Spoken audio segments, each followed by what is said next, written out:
இலக்கியம், அறிவியல், வரலாற்று சான்றுகள், இதுவரை நாம் அறியாத உண்மைகள், அவைகளை தொகுத்து அழகிய தமிழில் இனிமையாக வழங்க வருகிறார் பேராசிரியர் சுபவீரபாண்டியன் அவர்கள். நிகழ்ச்சியில் அடுத்த பகுதியாக வரவிருப்பது ஒன்றே சொல் நன்றே சொல்.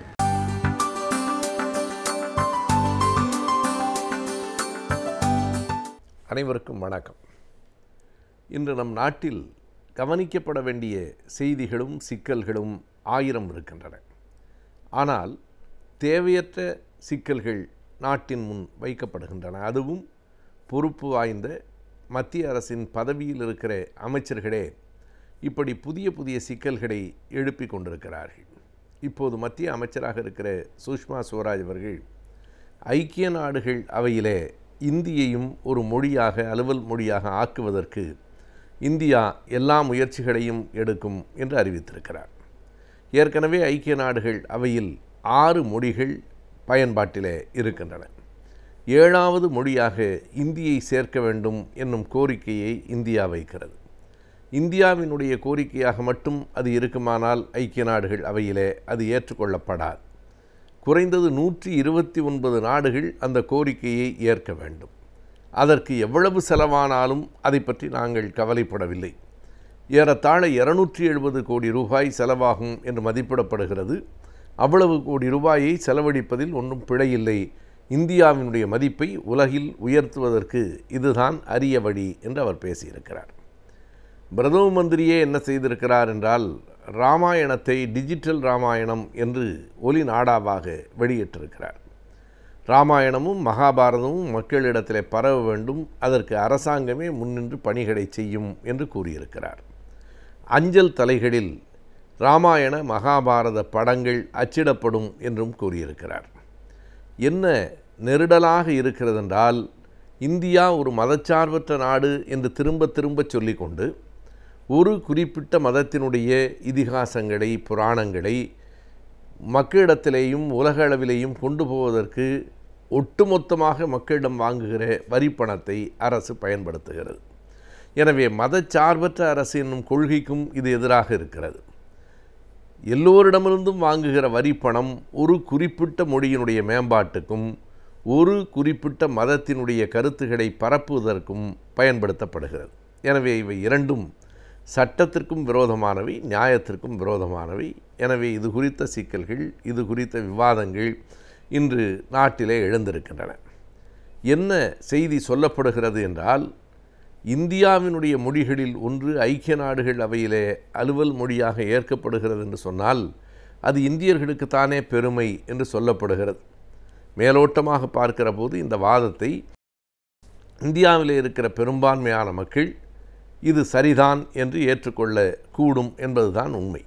ஏனென்றால் இதற்கு உள்ளே இருக்கிற ஆழமான செய்திகளை பற்றி கவலைப்படாமல், இந்தியாவில் எவ்வளவோ மொழிகள் இருக்கின்றன, அந்த மொழிகளுள் ஏதோ ஒரு மொழிக்காவது இந்த வாய்ப்பு கிடைக்கிறதே என்று மகிழ்ச்சி அடையக்கூடிய நண்பர்கள் இருக்கலாம்.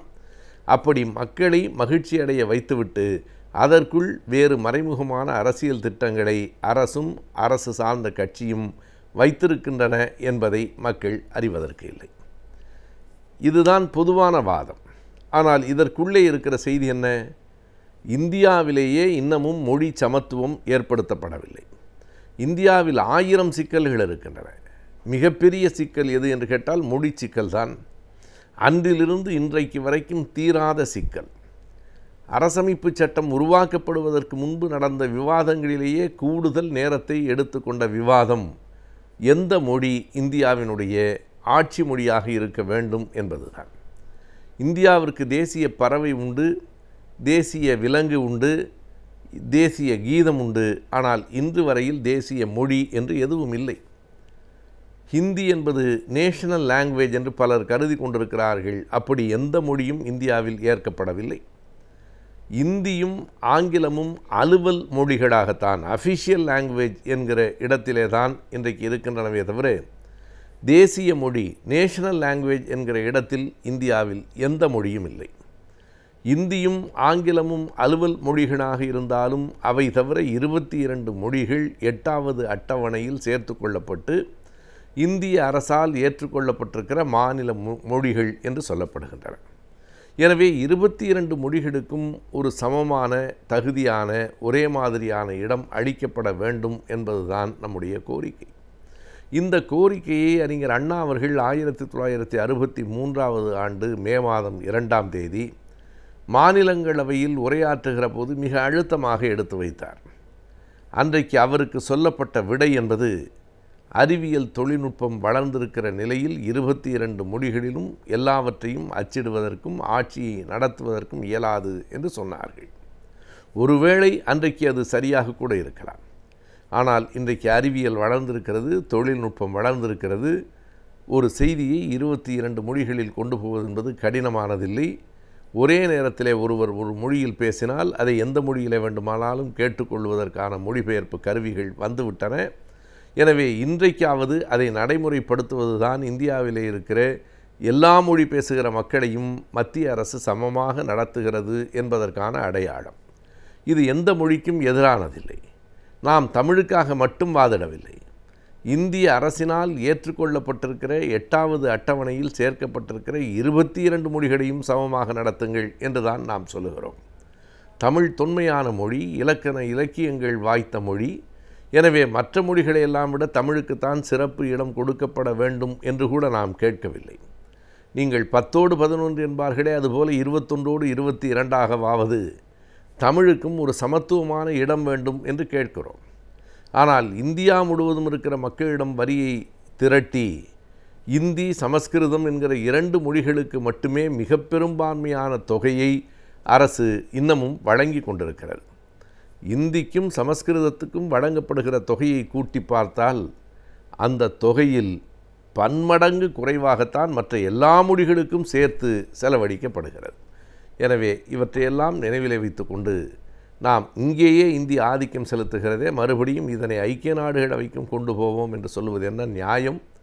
22 மொழிகளையும் ஆட்சி மொழிகள் ஆக்குவதற்கு செலவு செய்ய தயங்குகிற அரசு ஐக்கிய நாடுகள் அவையில் இந்தியை கொண்டு போவதற்கு எவ்வளவு வேண்டுமானாலும் செலவு செய்வோம் என்கிறதே என்ன நியாயம் என்று கேட்கிறோம். இந்திய மொழி உலகத்திற்கு போகிறது என்கிற கூற்று எப்படி பொய்யானது என்றால், எப்படி அந்த இந்தி மொழி அங்கே போகிறது என்று நாம் எண்ணி பார்க்க வேண்டும். இந்தியா என்கிற மிகப்பெரிய நாட்டினை காட்டி, இங்கே இருக்கிற 120 கோடிக்கு மேலான மக்கள் தொகையின் வலிமையை காட்டி, நம்மை காட்டித்தான் இந்தியை ஐக்கிய நாடுகள் அவைக்கு கொண்டு போக முயற்சிக்கிறார்கள்.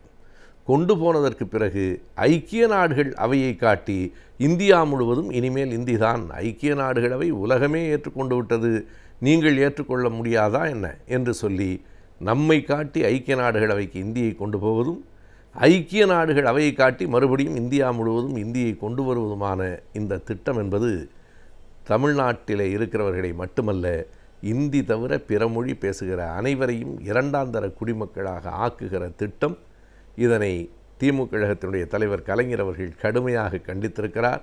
தமிழ் உணர்வாளர்கள் அத்தனை பேரும் மிக கடுமையாக இதனை எதிர்க்க வேண்டும். இந்தியாவிலே இருக்கிற ஜனநாயகவாதிகள் அனைவரும் இதனை எதிர்க்க வேண்டும். இந்தியாவின் வலிமையே அதனுடைய பன்மைத்துவத்திலே தான் இருக்கிறது. ஒரு ஒற்றை மொழிதான் இந்தியா, ஒரு மதம்தான் இந்தியா என்று காட்டுவது உண்மைக்கும் மாறானது, நியாயத்திற்கும் எதிரானது.